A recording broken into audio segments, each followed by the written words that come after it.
Buenos días, hermanos. Qué precioso es cantar al nombre sin igual, al único que debemos reverenciar, el único que debe tener la preeminencia en nuestras vidas. Y justamente hoy vamos a comenzar con una serie, vamos a estudiar juntos la epístola a los Colosenses. Y el tema central en la epístola de los Colosenses es la preeminencia de Cristo.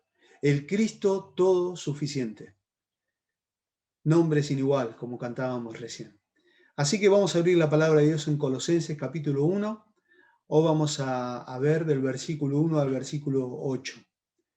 Vamos a leer el texto y después vamos a orar al Señor. Dice así la palabra de Dios. Pablo, apóstol de Jesucristo por la voluntad de Dios, y el hermano Timoteo, a los santos y fieles hermanos en Cristo que están en Colosas. Gracia y paz a vosotros de parte de nuestro Dios, nuestro Padre. Damos gracias a Dios, el Padre de nuestro Señor Jesucristo, orando siempre por vosotros, al oír de vuestra fe en Cristo Jesús y del amor que tenéis por todos los santos, a causa de la esperanza reservada para vosotros en los cielos, de la cual oísteis antes en la palabra de verdad, el Evangelio, que ha llegado hasta vosotros, así como en todo el mundo está dando fruto constante y creciendo. Así lo ha estado haciendo también en vosotros, desde el día que oísteis y comprendiste la gracia de Dios en verdad. Tal como lo habéis aprendido de Epafras, nuestro amado consiervo, quien es fiel servidor de Cristo de parte nuestra, el cual también nos informó acerca de vuestro amor en el Espíritu. Oramos una vez más, hermanos. Señor, como recién tu pueblo cantaba, tú eres el único digno de recibir la gloria, el honor. Tú, Señor, eres el único digno de recibir nuestra alabanza. A ti queremos reverenciarte, no a nosotros, Señor, sino a tu nombre queremos dar la gloria. Y como hijos tuyos, Señor, necesitamos que al abrir las Escrituras, tú pastorees nuestra alma, que podamos encontrar el alimento fresco diario para lo profundo de nuestro ser. Que tu palabra, Señor, penetre hasta lo profundo de nuestro corazón. Que podamos tener corazones dóciles al oírte a ti, Señor. Que tú en tu gracia, Señor, nos ministres en esta mañana. Por favor, háblanos, Señor. Ayúdanos a ser como niños, recién nacidos, como dice tu palabra. Desear con anhelo la leche espiritual no adulterada, para que por ello podamos crecer cada día, Señor. Bendito Padre, nos encomendamos en tus manos. Rogamos que en tu gracia tú hables a nuestros corazones. Oramos en el nombre de Cristo. Amén y amén, Señor. Muy bien, hermanos. Si tenemos que ponerle un título a este párrafo es Gloriosa y sublime verdad. Gloriosa y sublime verdad. La verdad que estudiar sobre la preeminencia de Cristo en la carta de Colosenses, de ver toda la suficiencia de Cristo, es comprender la gloriosa y sublime verdad del Evangelio. Esa gloriosa, sublime verdad del Evangelio que nos transforma, el que escribe justamente Pablo, que Dios lo ha transformado totalmente, y él agradece por las evidencias del Evangelio que había en los hermanos de Colosas. Y eso lo vamos a ver de versículo 3 al 5. Y también agradece cómo el Evangelio se fue extendiendo a lo largo del mundo. Y eso lo vemos a partir del versículo del 6 al 8. Entonces, versículo 3 al 5 vamos a ver la evidencia del Evangelio y versículo del 6 al 8 vamos a ver la difusión del Evangelio. Pero ante todo vamos a hacer una introducción a la carta. Primero tenemos que entender y comprender, como ustedes saben, quién escribió la carta. Obviamente quien escribió la carta es el apóstol Pablo. Ahí dice, Pablo, apóstol de Jesucristo. Él fue el que escribió la carta. Y debemos recordar algo interesante, hermanos, es que Pablo no conocía en persona a los hermanos de Colosas. En el capítulo 2, versículo 1, leemos así, porque quiero que sepáis qué gran lucha tengo por vosotros y por los que están en la Odisea, y por todos los que no me han visto en persona. O sea, Pablo no los conocía personalmente a estos hermanos. Esta carta se escribe en base al informe del pastor Epafras, en base a lo que Epafras le va a contar a Pablo. Ahí se escribe la carta. Es interesante porque a través del ministerio de Pablo, Epafras conoció el Evangelio y a través del ministerio de Pablo fue instruido Epafras en la obra. Entonces el mismo pastor fue a comentarle a Pablo lo que estaba sucediendo en la iglesia. Pablo mismo al comienzo de la carta ya se identifica como apóstol. Pablo, apóstol de Jesucristo. Como ustedes saben, hermanos, la palabra apóstol en griego es la palabra apóstolos y significa alguien que ha sido comisionado para una tarea especial. Él fue enviado por el mismo Señor, el apóstol Pablo, para anunciar, hermanos, el Evangelio y anunciar el Evangelio especialmente a los gentiles. Eso lo vemos en Hechos 9:15. En Hechos 9:15 dice así la palabra de Dios. Ve porque Él me es instrumento escogido. Eso le dice el Señor a Ananías, para que vaya a ver a Pablo que recién había conocido el Evangelio. Y el Señor le dice, ve porque Él me es instrumento escogido, para llevar mi nombre en presencia de los gentiles, de los reyes y de los hijos de Israel.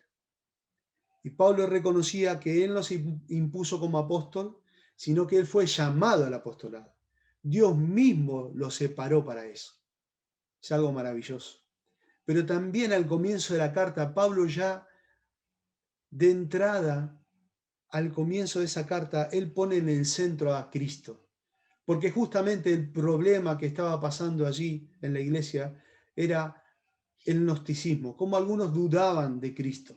Y después más adelante lo vamos a desarrollar. Entonces Pablo automáticamente dice, Pablo, apóstol de Jesucristo. Es interesante porque mediante esta presentación en la carta, él lo pone en el centro de la carta. ¿Por qué? Porque en ese tiempo estaba la corriente del gnosticismo. Y Pablo, a través de esta palabra, Jesucristo, estaba refutando esa herejía. Algunos enseñaban que Cristo fue un hombre con un cuerpo físico, perdón, no fue un hombre con un cuerpo físico, porque la materia era pecaminosa, era mala. Ahora lo vamos a desarrollar más adelante. Entonces Pablo directamente dice, Jesús es el nombre humano que significa Salvador, y Cristo es el nombre divino que significa ungido, Mesías. Evidencia la promesa del que estaba por venir. Entonces Pablo automáticamente lo pone en el centro de la carta a Cristo. Dice apóstol de Jesucristo. Pablo no utiliza el nombre de Jesús a solas en esta carta. Él muestra que es Jesús, el humano, el que se encarnó, el Dios hecho hombre, que es 100% Dios y que evidencia al Mesías. Era el Mesías que debe de venir. Tremendo, hermano, porque la mayoría de las sectas en ese tiempo hablaban de la persona de Cristo, pero ni le conocían. Solamente tenían un conocimiento intelectual. No lo conocían ni le comprendían. Y lo que Pablo está afirmando en este saludo automáticamente es que Jesucristo es 100% Dios, es 100% hombre y 100% de todo el tiempo. Y ya de entrada pone esa autoridad Pablo. Es algo maravilloso. Entonces vemos al principio quién escribió la carta, el apóstol Pablo. También vamos a ver cómo era la ciudad de Colosas en ese tiempo. Bueno, tanto Colosas, Laodicea e Hierápolis formaban un trío de ciudades que unía el este y el oeste en Asia Menor. Eso es importante saber. Ellos a través de una ruta comercial importante que pasaba por esos territorios. De las tres ciudades Colosas, hermanos, era la de nivel social económico más bajo. Y en el tiempo en que Pablo escribió la carta, ellos no gozaban de tanta prosperidad.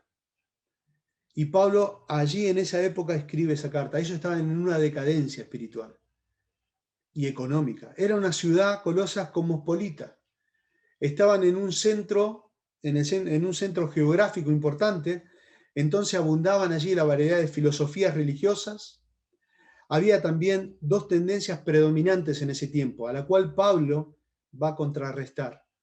El legalismo judío, eso estaba ahí, reglas humanas, tradiciones, que lo pueden leer en el capítulo 2 de Colosenses, y también el gnosticismo.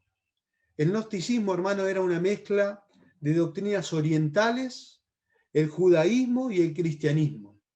Ellos hicieron un cóctel doctrinal que se estaba invadiendo la iglesia de Colosas. Por eso Epafras estaba tan preocupado y fue y le dio un informe detallado a Pablo de lo que estaba sucediendo en esta iglesia tan amada. Bueno, ¿cómo y quién fundó la iglesia en Colosas? Esa es otra pregunta que podríamos hacer. Bueno, la ciudad de Colosas no se menciona en el libro de los Hechos, ya que Pablo no fundó ni visitó esta iglesia. Eso lo vemos, por ejemplo, en el versículo 4 del capítulo 1. Dice Pablo, al oír de vuestra fe en Cristo Jesús. Él no había visitado la iglesia, ni conocía físicamente a los hermanos. En el versículo 9 comienza la oración diciendo, por esta razón, también nosotros desde el día que lo supimos. O sea, todo se basaba en el informe de Epafras. Y de ahí Pablo conocía a estos hermanos. Aún igual, se cree que el resultado de esta congregación o el nacimiento de esta congregación fue el resultado del ministerio de Pablo en Éfeso durante 3 años. Allí Pablo estuvo trabajando incansablemente predicando el Evangelio. Y el testimonio de Pablo, más el testimonio de la iglesia de Éfeso, logró también fundar la iglesia aquí en Colosas. Fíjense, en Hechos 19:10, dice que todos los que habitaban en Asia, judíos y griegos, oían la palabra del Señor. O sea que la extensión del Evangelio y el fruto del Evangelio fue la fundación de esta iglesia en Colosas. Y como dijimos anteriormente, Epafras fue uno de los fundadores de esta iglesia. La mayoría cree que era el pastor de esta iglesia. Por eso en el capítulo 1, versículo 7, Pablo dice, tal como lo aprendiste de Epafras, nuestro amado consiervo, quien es el fiel servidor de Cristo de parte nuestra.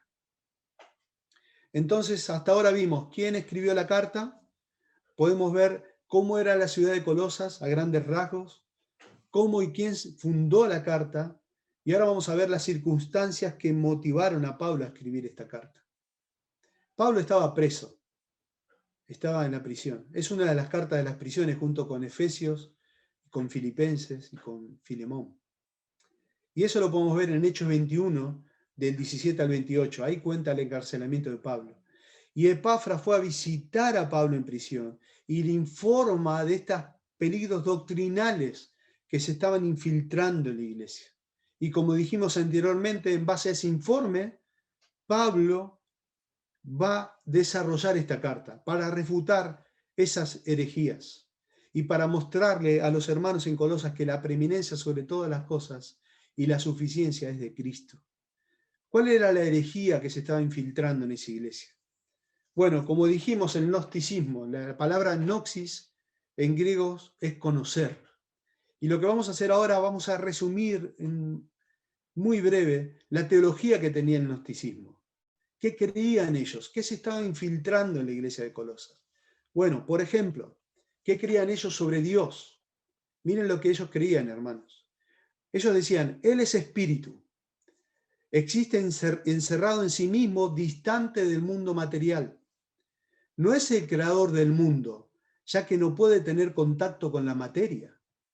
Dios no puede relacionarse personalmente con el hombre. Ellos decían, existen dos realidades eternas que se oponen entre sí. La materia, mala en sí misma, y el espíritu, bueno en sí mismo. Eso se estaba infiltrando en la iglesia. ¿Cuál era el peligro de eso? Bueno, Dios no quería relacionarse con el hombre porque era materia y era malo. Ese era el peligro que se estaba infiltrando en la iglesia. Sobre Cristo, miren lo que decían ellos sobre Cristo. Ellos decían, Él es el Redentor, quien puede unir el mundo material con el espiritual. Él no tuvo un cuerpo humano. Su nacimiento y sufrimientos y aún su muerte fueron una apariencia ilusoria. Eso es lo que se estaba infiltrando en la iglesia. ¿Cuál era el peligro de esto? Bueno, Cristo realmente no murió, ya que no poseía un cuerpo material, decían ellos. No tenía un cuerpo humano real. Tampoco entonces pudo resucitar, porque no tenía un cuerpo humano real. Entonces no pudo salvarnos. Incluso ellos pensaban que su sangre no podía limpiar del pecado, porque era algo ilusorio. Tremenda esa herejía, hermanos. ¿Qué creían ellos en cuanto a la salvación? Bueno, ellos decían que la salvación consiste en liberar al espíritu de la opresión de la materia. Y esto se logra, decían ellos, mediante técnicas y conocimientos profundos que solo unos pocos son capaces de adquirir. ¿Cuál era el peligro de esto? Bueno, ellos decían que somos salvos por mis propios méritos. No somos tan pecadores, ya que nuestro espíritu en sí es bueno. Tremendo, hermanos. Y toda esta herejía, imagínense con la tradición del judaísmo, el legalismo, se estaban mezclando en la iglesia del Señor. Y ese era el peso tan grande que tenía Epafras y que no sabía bien cómo llevar adelante. Y acudió a Pablo a contarle las circunstancias. Pablo comienza esta carta, hermanos, hablando de la preeminencia de Cristo, el capítulo 1 y capítulo 2. La preeminencia de Cristo. Cristo está sobre todas las cosas. Y es algo interesante y quiero que hagamos hoy, en esta mañana, un ejercicio juntos, hermanos. Quiero que abrimos, creo que todos tenemos abierta la palabra de Dios, Colosenses capítulo 1, y vamos a leer del versículo 13 al versículo 28. Y vamos a leer detenidamente. Y si tiene un lápiz, hermano, subraye el pronombre él. Fíjese cuántas veces se menciona el pronombre él en el capítulo solamente 1. Yo se los voy a leer y vayan marcando. Capítulo 1, versículo 13 en adelante de Colosenses. Porque él nos libró del dominio de las tinieblas y nos ha trasladado al reino de su amado Hijo, en quien tenemos redención, el perdón de los pecados. Él es la imagen de Dios invisible, el primogénito de toda creación, porque en Él fueron creadas todas las cosas, tanto en los cielos como en la tierra, visibles e invisibles, ya sean tronos o dominios, o poderes o autoridades, todo ha sido creado por medio de Él y para Él. Y Él es antes de todas las cosas, y en Él todas las cosas permanecen. Él es también la cabeza del cuerpo que es la iglesia, y Él es el principio, el primogénito entre los muertos, a fin de que Él tenga en toda la primicia. Porque agradó al Padre que en Él habitara toda la plenitud, y por medio de Él reconciliar todas las cosas consigo, habiendo hecho la paz mediante de la sangre de la cruz, por medio de Él, repito, ya que sean las que están en la tierra o las que están en los cielos. Y aunque vosotros, aunque vosotros antes estabais lejos y eres de ánimo hostil, ocuparos en malas obras, sin embargo ahora Él os ha reconciliado en su cuerpo de carne, mediante su muerte, a fin de que presentaros santos y sin manchas, irreprensibles delante de Él. Si en verdad permanecéis en la fe, bien cimentados y constantes, sin moveros de la esperanza del Evangelio que habéis oído y que fue proclamado a toda la creación debajo del cielo, del cual Pablo fui hecho ministro. Miren el versículo 28, hermanos. A Él nosotros proclamamos, amonestando a todos los hombres y enseñando a todos los hombres con toda sabiduría, a fin de poder presentar perfecto a todo hombre en Cristo. Y con el fin también trabajo, y con este fin también trabajo, esforzándome según el poder que obra poderosamente en mí. Tremendo, hermanos. 16 veces solamente en el capítulo 1 está el pronombre él. En el capítulo 1 solamente 16 veces. En el capítulo 2 se nombra el pronombre él 9 veces. En el capítulo 3 lo vemos 2 veces. O sea, 27 veces el apóstol Pablo, en una epístola de 4 capítulos, está el pronombre él, mostrando que Cristo tiene la preeminencia. Qué impactante haber leído esta carta para sus lectores originales, como es para nosotros. Ver la preeminencia de Cristo sobre todas las cosas. ¿Saben, hermanos? Los reformadores decían con vehemencia, solo Escritura, solo Cristo, sola fe. Sin embargo, en la actualidad, como en aquel entonces, muchos desviamos nuestra atención y empezamos a observar otras cosas aparte de Cristo. Y buscamos varias opciones para depositar nuestra fe. Y era la herejía que se estaba infiltrando en la iglesia de Colosas. Y la pregunta es, ¿cómo vamos a enfrentar estas clases de herejías que se nombran quizás en la actualidad con otros nombres, pero se infiltran en la iglesia? Y Pablo está escribiendo justamente eso, para refutar esas herejías. Me encantó leer el comentario de Henriksen y cómo él describe o hace un resumen de Colosenses. Yo se los voy a leer. Él dice así: Cristo, que es el mismo ayer, hoy y por los siglos. ¿Y quién es? El arquitecto y sustentador del universo. La cabeza de todas las cosas, especialmente la cabeza orgánica y gobernante de su propio cuerpo, la iglesia. Cristo es el todo suficiente y único salvador de ella. La imagen del Dios invisible, quien incorpora en sí mismo toda la plenitud de la deidad. La fuente de la vida, de la paz, del gozo del cristiano. El galardonador de aquellos que se esfuerzan para hacer una bendición para otros, sin tomar en cuenta su posición social. Y como presenta entre nosotros nuestra esperanza de gloria. Tremendo, hermanos. Qué precioso es arrancar esta carta pensando en eso. Entonces, a manera de introducción, vimos quién escribió la carta, cómo era la iglesia en Colosas, qué estaba sufriendo, qué clase de herejías estaban pasando. Y lo que hoy quiero que observemos en el versículo 3 al 5 es la evidencia del Evangelio, esa gloriosa y sublime verdad del Evangelio, cómo se reflejaba en los hermanos de Colosas.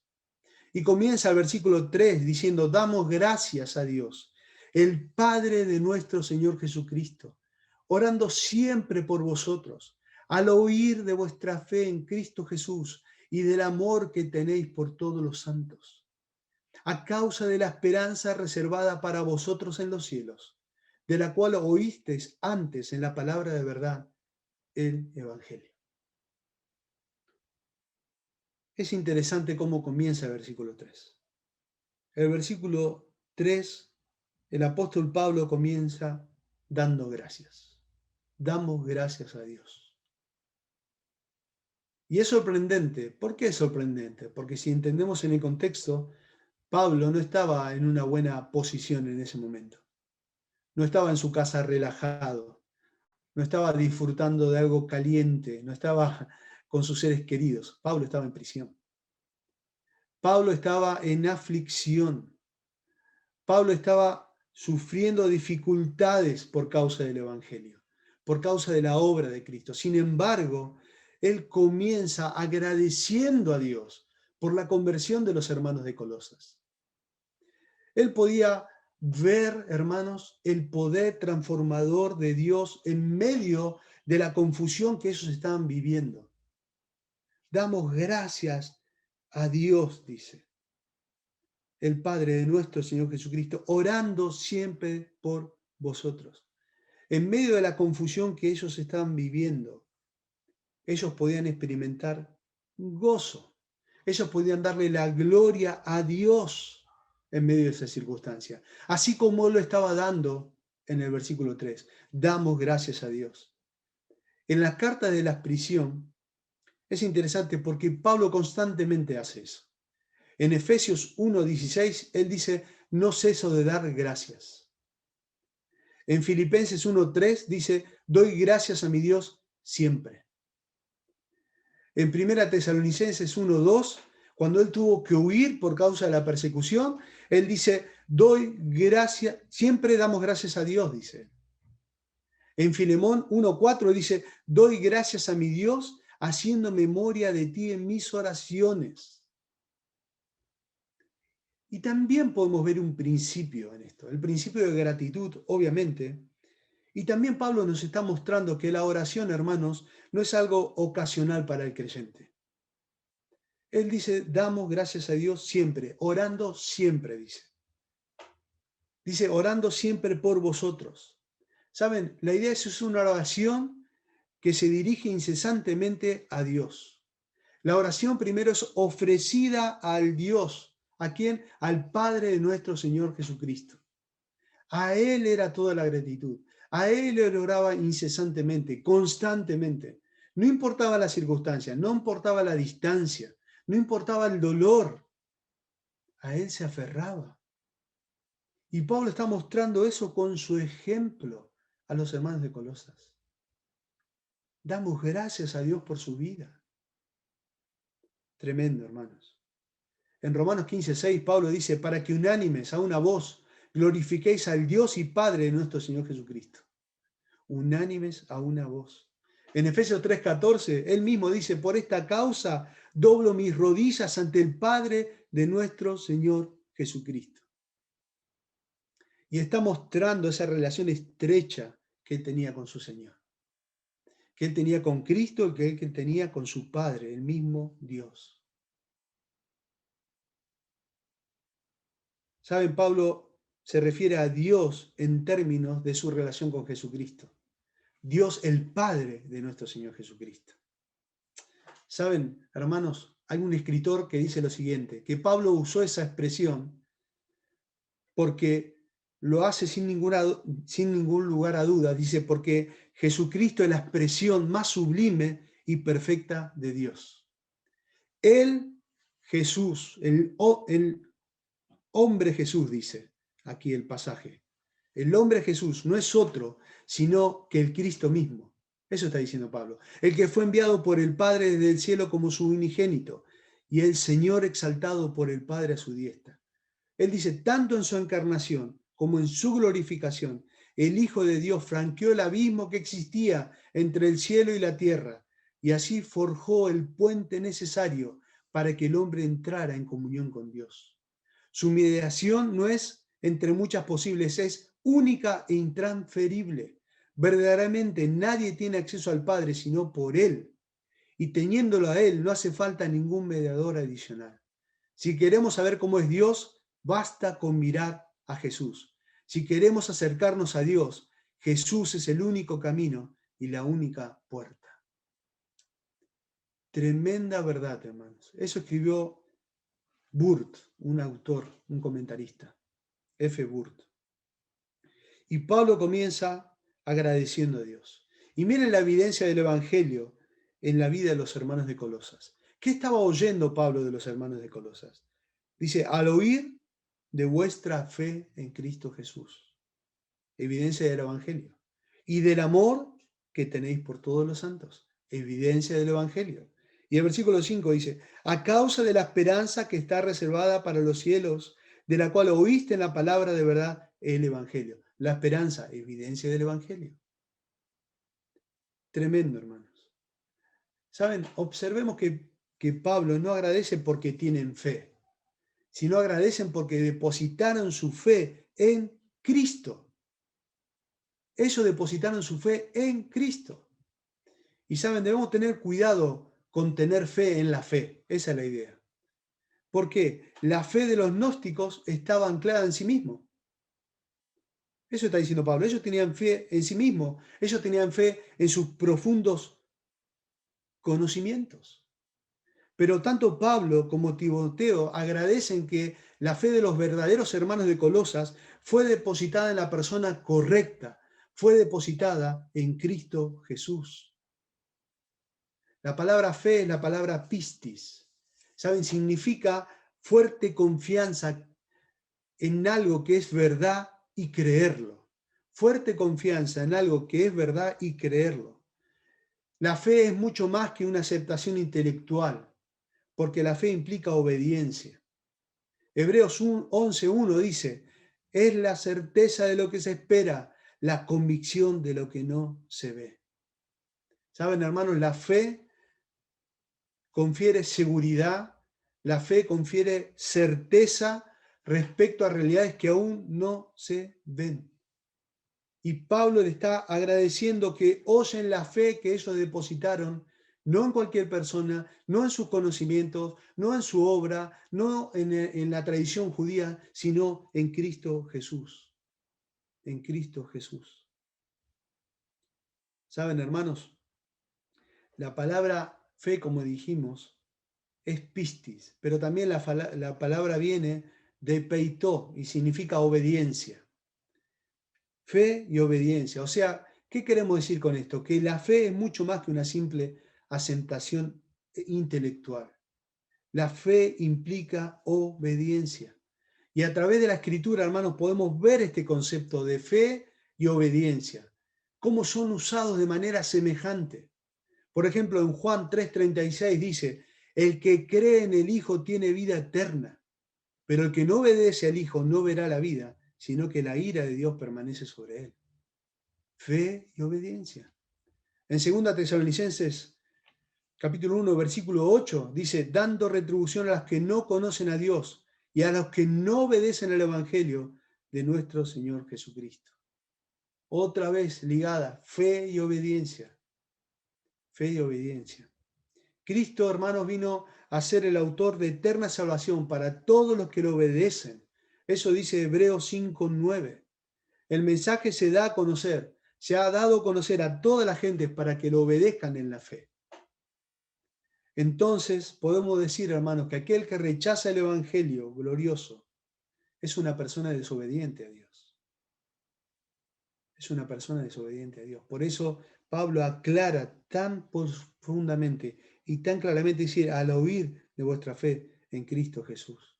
Cristo es la única solución eficaz, hermanos, contra la gangrena del pecado. Y el texto aclara que la fe de los hermanos de Colosa estaba en Cristo, no en una religión, no en reglas, no en ritos de moda.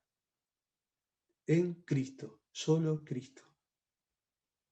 Y es interesante que Pablo arranque de esta manera, el versículo 4. Al oír de vuestra fe en Cristo Jesús. Pero no solamente así se evidenciaba la fe de ellos, sino dice, y el amor que tenéis por todos los santos. El amor que tenéis por todos los santos.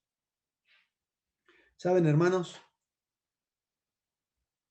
No tenemos derecho de afirmar que amamos a Cristo si de alguna manera descuidamos o aborrecemos a los miembros del cuerpo de la fe de Cristo. El amor siempre va agarrado de la mano de la fe, de nuestras convicciones. ¿Saben, hermanos? Nuestra fe, demostramos nuestra fe no por nuestras palabras ortodoxas, no. Demostramos nuestra fe por los frutos que son evidentes. Y ellos estaban mostrando la fe por los frutos evidentes. El fruto evidente era que ellos demostraban su fe depositada totalmente en Cristo. Y el fruto evidente era que esa fe se extendía en amor hacia los hermanos, hacia la familia en la fe. Miren, 1 Juan 4:20 dice, si alguno afirma, yo amo a Dios, pero odia a su hermano, es un mentiroso. Pues el que no ama a Dios, el que no ama a su hermano a quien ha visto, no puede amar a Dios a quien no ha visto. 1 Juan 3:14 dice, nosotros sabemos que hemos pasado de muerte a vida.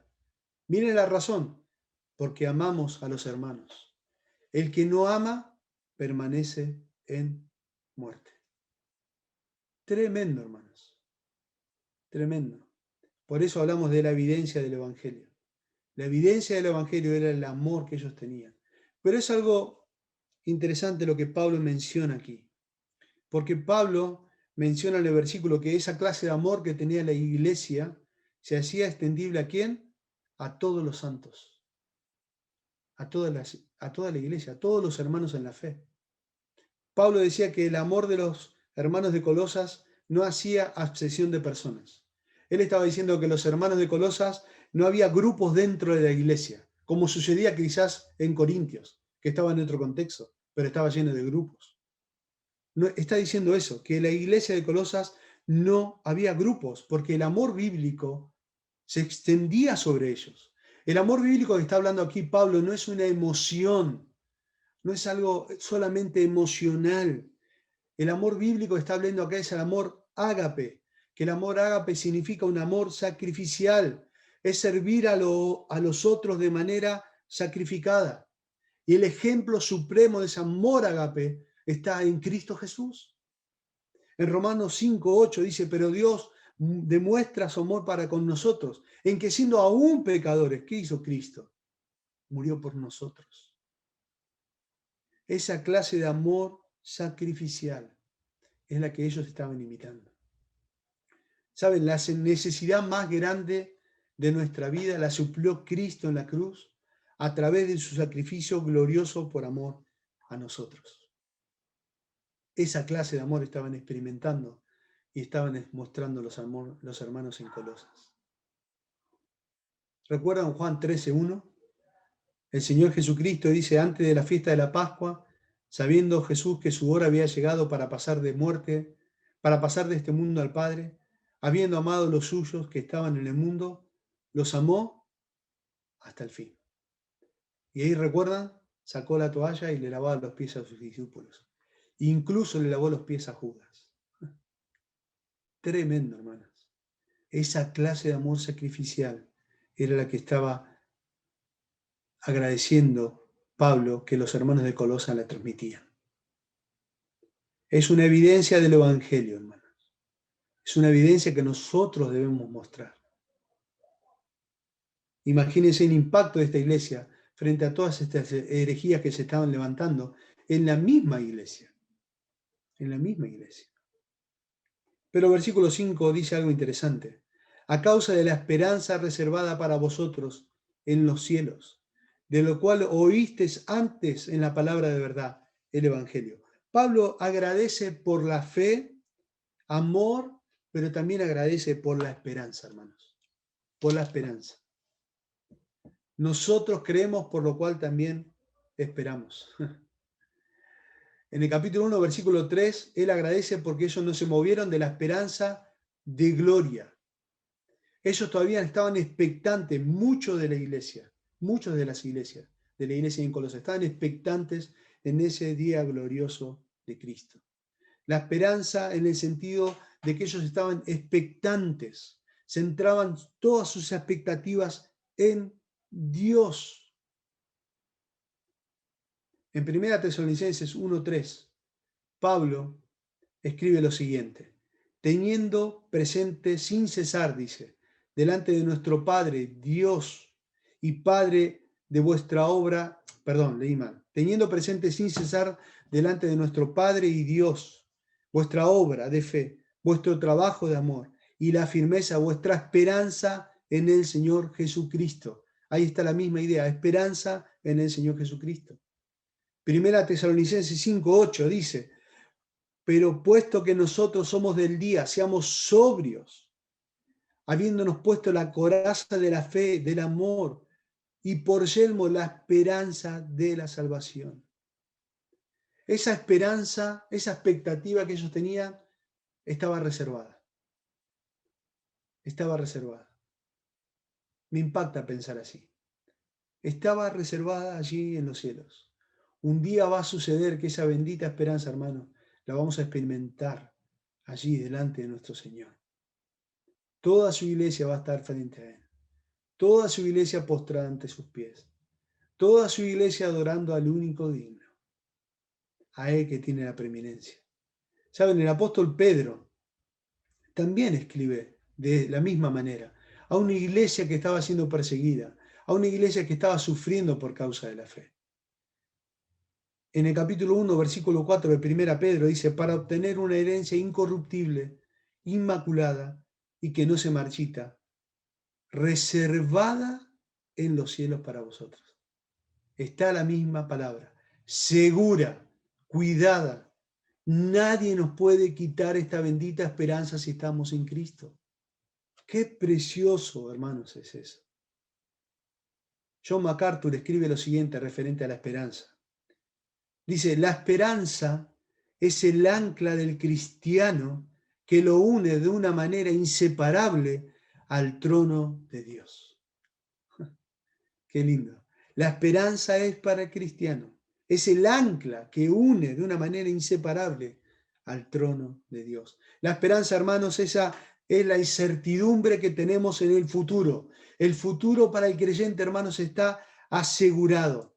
La esperanza para el creyente no es un deseo fugaz, no es una emoción pasajera, es una fuerza viva que nos anima a participar de las dificultades de nuestra fe, a permanecer firmes en nuestra fe y a mostrar el amor que debemos tenernos los unos a los otros. Es esa bendita esperanza, hermanos. Es el fruto de nuestra nueva vida en Cristo. Si no tienes esta esperanza, si no tenemos esta clase de fe, si no mostramos esta clase de amor, significa que no estamos en Cristo. El que está en Cristo tiene evidencia de esto en su vida. Por eso el apóstol Pedro, en el capítulo 1, versículo 3, dice, bendito sea el Dios y Padre de nuestro Señor Jesucristo, quien, según su gran misericordia, dice, nos ha hecho nacer de nuevo a una esperanza viva, mediante la resurrección de Jesucristo de entre los muertos. Qué precioso, hermanos. Esa esperanza, hermanos, en la cual nos debemos afirmar los creyentes, nos debe llevar cada día a buscar la santidad en nuestras vidas. Imagínense esta oración del apóstol Pablo que llega a los hermanos de Colosas.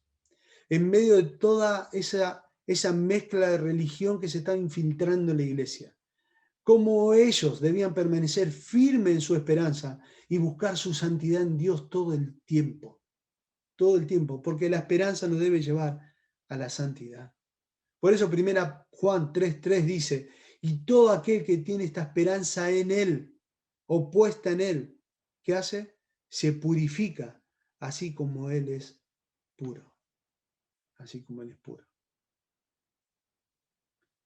Imagínense o observemos cómo Pablo estaba expectante de ese día glorioso. Cómo Pablo estaba firme en su fe, cómo Pablo estaba mostrando el amor a los hermanos y cómo en el final de sus días, en el final de sus tiempos, cuando el Señor ya estaba apagando su luz acá, cuando estaba terminando su carrera en esta tierra, lo que Pablo escribe. En 2 Timoteo 4:8. Dice, en el futuro me está reservada la corona de justicia que el Señor, el juez justo, me entregará en aquel día. En aquel día. Y no solo a mí, sino también a todos los que aman, ¿qué cosa? Su venida. Bendita esperanza. Bendita esperanza. Ese es es la gloriosa y sublime verdad del Evangelio.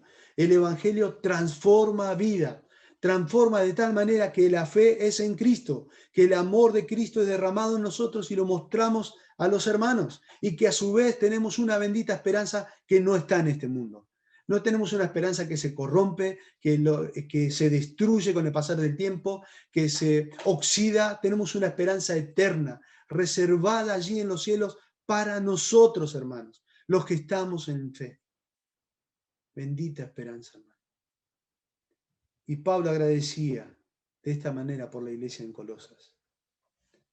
Saben, hermanos, debemos considerar, debemos examinar cómo está nuestra fe, o si estamos realmente en la fe. Cómo está nuestro amor hacia el Señor y hacia los hermanos. Y cómo estamos expectantes en esa esperanza. Si estamos firmes, arraigados en la roca que es Cristo, que es nuestra bendita esperanza. Esa es la gloriosa y sublime verdad del Evangelio. El Evangelio transforma vida. Pero esa gloriosa y sublime verdad no queda solamente en nosotros. Esa gloriosa y sublime verdad se expande hacia todo el mundo. y vamos a ver vamos a ver la difusión del Evangelio. Miren lo que dice el apóstol Pablo de versículo 6 al versículo 8. Dice que ha llegado hasta vosotros, así como en todo el mundo está dando fruto constante y creciendo. Así lo he estado haciendo también en vosotros, desde el día que oísteis y comprendiste la gracia de Dios en verdad, tal como la habéis aprendido de Epafras, nuestro amado consiervo, quien es fiel servidor de Cristo de parte nuestra, el cual también nos informó acerca de vuestro amor en el Espíritu. Bueno, lo primero que vamos a ver es la difusión del Evangelio. El Evangelio, hermanos, avanza de una manera extensiva como de una manera intensiva. Eso está diciendo Pablo. Como dice el versículo 6, ha llegado hasta vosotros, así como llega a todo el mundo. El Evangelio se está extendiendo. ¿Ha sido eficaz ese Evangelio para la iglesia o para los hermanos en Colosas, el cual abrazaron el Evangelio de todo corazón? ¿Ha sido eficaz el Evangelio para el apóstol Pablo cuando él recuerda su conversión y el impacto que tuvo en su vida la primera vez que él entendió el Evangelio? Y ese impacto hizo que Pablo predique el Evangelio en Éfeso, y ese impacto hizo que Epafras, el pastor de esa iglesia, entienda el Evangelio y se convierta a Cristo. Y este mensaje mismo lo lleva a la iglesia de Colosas, este mensaje mismo lo lleva a la Odisea, este mensaje mismo lo lleva a Hierápolis, y así se fueron formando nuevas iglesias. Tremendo cómo el Evangelio se fue extendiendo, o cómo el Evangelio se fue comunicando a través de toda Europa y Asia. El Evangelio avanza. En Hechos 19:10 dice que Pablo continuó por 2 años, dice, de manera que todos los que vivían en Asia oyeron la palabra del Señor, tanto judíos como griegos. Y eso nos muestra, hermanos, que el Evangelio se extiende o se expande de una manera maravillosa. Así como sucede en la actualidad. Muchos hermanos no conocen o no conocemos a John MacArthur, pero él desde lejos está expandiendo el Evangelio y son ministrados. Muchos hermanos no conocen a Paul Washer físicamente, pero escucharon el Evangelio a través de Paul Washer y se arrepintieron y fueron en fe a Dios. Y así podemos hablar de muchos pastores que están en diferentes partes del mundo, que están predicando el Evangelio con fidelidad y el Evangelio se expande.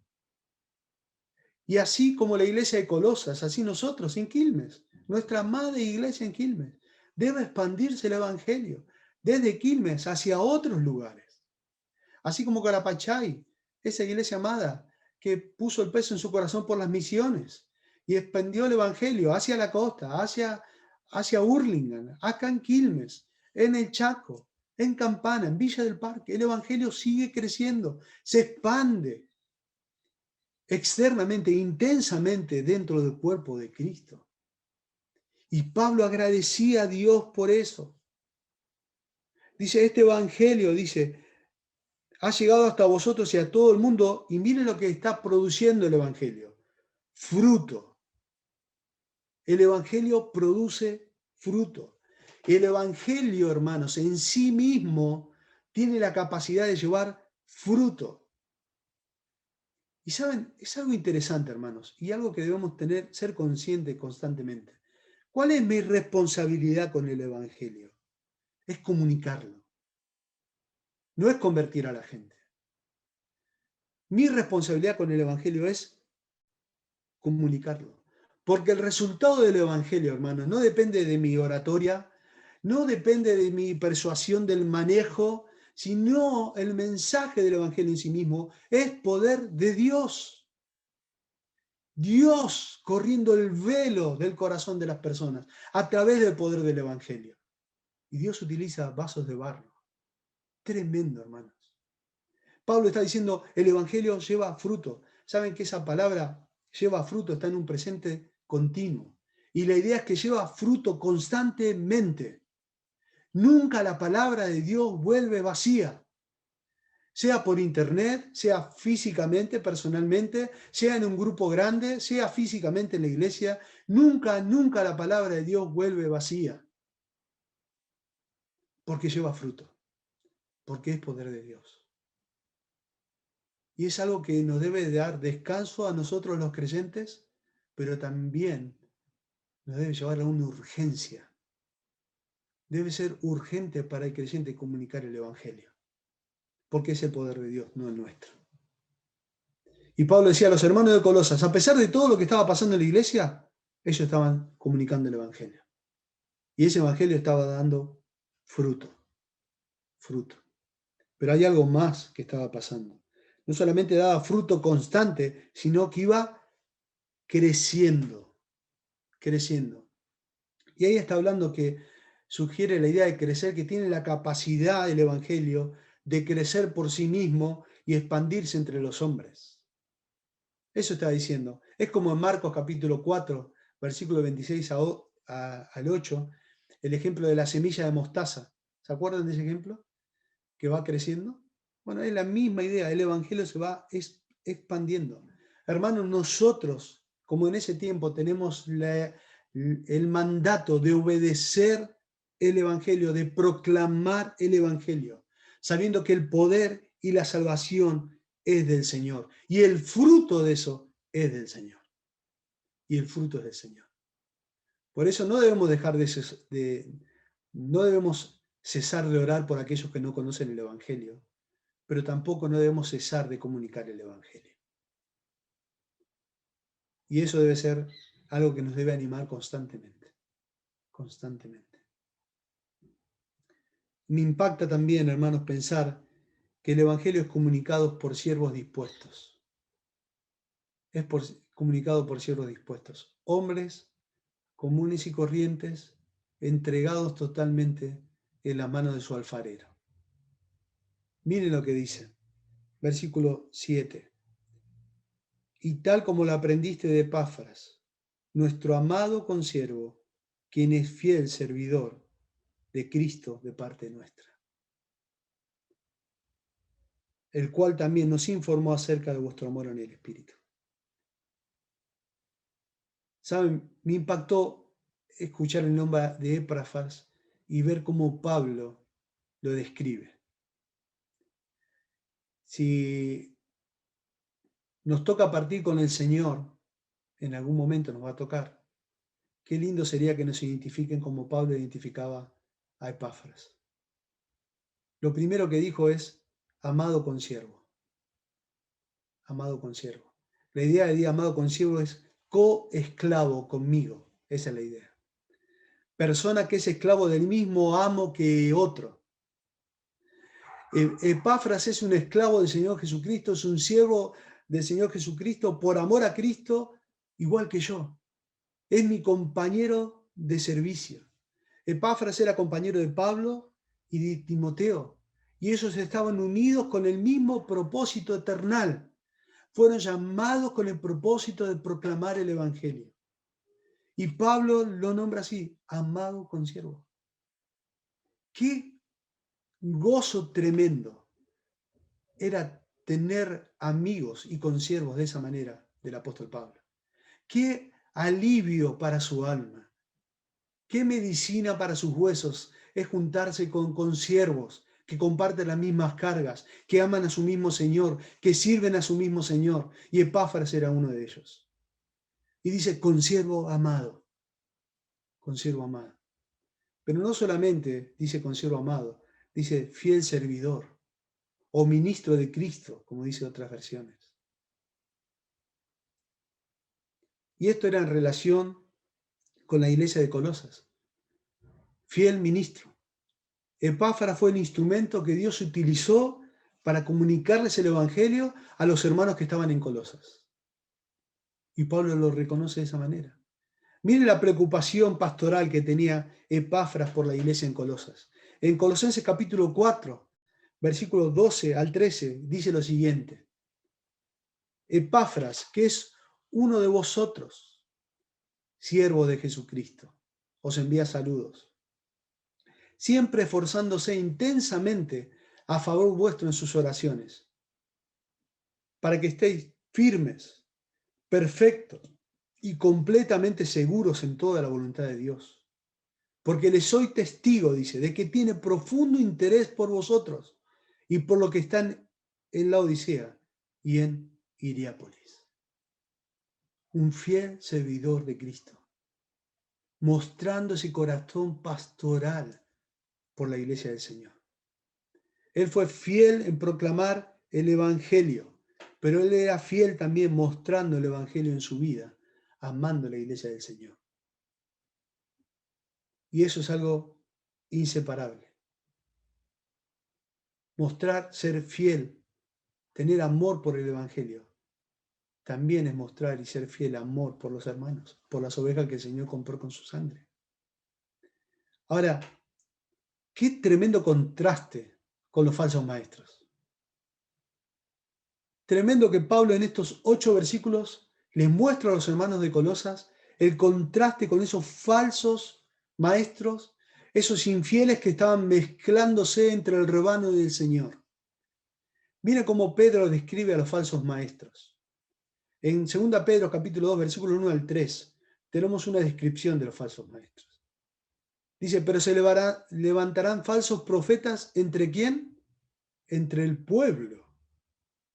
Ojo, hermanos, entre el mismo pueblo. Así también como habrá falsos maestros entre vosotros, los cuales encubiertamente introducirán herejías destructoras, negando incluso al Señor que los compró, trayendo sobre sí mismo una destrucción repentina. Muchos seguirán su sensualidad, y por causa de ellos el camino de la verdad será blasfemado. Y en su avaricia os explotarán con palabras falsas. El juicio de ellos desde hace mucho tiempo no está ocioso, ni su perdición está dormida. Tanto Pedro como Pablo están mostrando que el juicio para esas personas ya está realizado. Y no es que Dios está tardando, sino que al tiempo de Dios va a ser algo tremendo. Y no me gustaría estar en el zapato de esas personas. Pero Pablo está mostrando realmente ese contraste, hermanos, de cómo de la difusión del Evangelio. El Evangelio se difundió rápidamente, porque era el poder de Dios, porque era palabra de Dios. Y fue transmitido por la misma iglesia de Colosas, pero fue transmitido por hombres fieles como Epafras. Debemos, hermanos, proclamar y vivir de acuerdo al Evangelio de una manera fiel. Y eso me impactó pensar así. Tanto Pablo como Timoteo, como Epafras, no solamente hablaban del Evangelio, sino vivían conforme al Evangelio. Pablo estaba preso por causa del Evangelio. Timoteo estaba sufriendo por causa del Evangelio. Epafras estaba sufriendo por causa del Evangelio. Hermanos en Colosas que no se nombran, estaban sufriendo por causa de su fe. Pero nunca fue disociada su fe del amor hacia los hermanos. Y nunca fue disociada su fe de la bendita esperanza que tenían en Cristo. Y nunca fue disociada su fe de la responsabilidad de proclamar el Evangelio. Por eso, hermanos, tenemos una gloriosa y sublime verdad. La verdad que el Evangelio transforma nuestra vida. Y la verdad que el Evangelio se debe difundir hacia otros constantemente.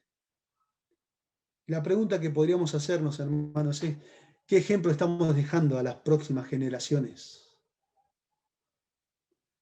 ¿Cómo nos recordarán nuestros hijos? ¿Cómo nos recordarán nuestros hermanos en las iglesias? ¿Cómo nos recordarán los compañeros de ministerio? ¿Cómo nos recordarán en el trabajo? ¿Cómo nos recordarán los vecinos? Como fieles ministros de Cristo. Como gente que proclamó el Evangelio. Y la pregunta que debemos hacernos es ¿cómo estamos creciendo en nuestra fe? ¿Cómo estamos creciendo en el amor? El amor hacia Dios y el amor hacia otros. Hermanos, que el Señor aplique su palabra en nuestros corazones. Necesitamos sorprendernos de la preeminencia de Cristo en nuestra vida. ¿Es Cristo preeminente en nuestra vida? ¿Es Cristo la prioridad en nuestra vida absoluta sobre todas las cosas? Y es lo que nombra, es lo que vamos a aprender en la epístola de Colosenses. Cristo es la prioridad en nuestra vida sobre todas las cosas, capítulo 1 y capítulo 2. Y Cristo como prioridad en la práctica. Si nuestro tesoro no está en los cielos, debemos buscar a Cristo allí en los cielos. Y debemos orar para que Dios abra nuestros corazones cada día y podamos maravillarnos de esta gracia. Así que oremos para que el Señor aplique su palabra a nuestros corazones. Padre amado, te damos gracias por este tiempo, que tenemos la libertad de abrir las Escrituras. Y rogamos, Señor, que tú nos apasiones con la verdad de tu palabra. Que cada uno de nosotros, al terminar esta reunión, durante la semana, podamos buscarte intencionalmente a ti, conocerte a ti, proclamar de la fe que tenemos en ti, mostrar un amor práctico los unos con los otros, pensar en esa gloriosa y bendita esperanza que nos está reservada en los cielos, difundir este mensaje, esta gloriosa y sublime verdad, Señor. Padre eterno, aquí estamos, con nuestras debilidades, con nuestras flaquezas, siendo conscientes de que tú has depositado un valioso tesoro en nuestras vidas. Y ayúdanos a vivir de acuerdo a eso. Transforma, Señor, esta vasija de barro cada día con la pericia de tus manos. Y cada día, Señor, moldéanos más y más a la imagen de nuestro glorioso Señor Jesucristo. Y aquí estamos, Señor, expectantes a tu venida. Por tanto, debemos alentarnos los unos a los otros con esta palabra. Aplica tu palabra a nuestros corazones. Bendice a tu iglesia aquí en Quilmes, Señor. Que seamos un faro en medio de la oscuridad. Oramos en el nombre de Cristo. Amén y amén.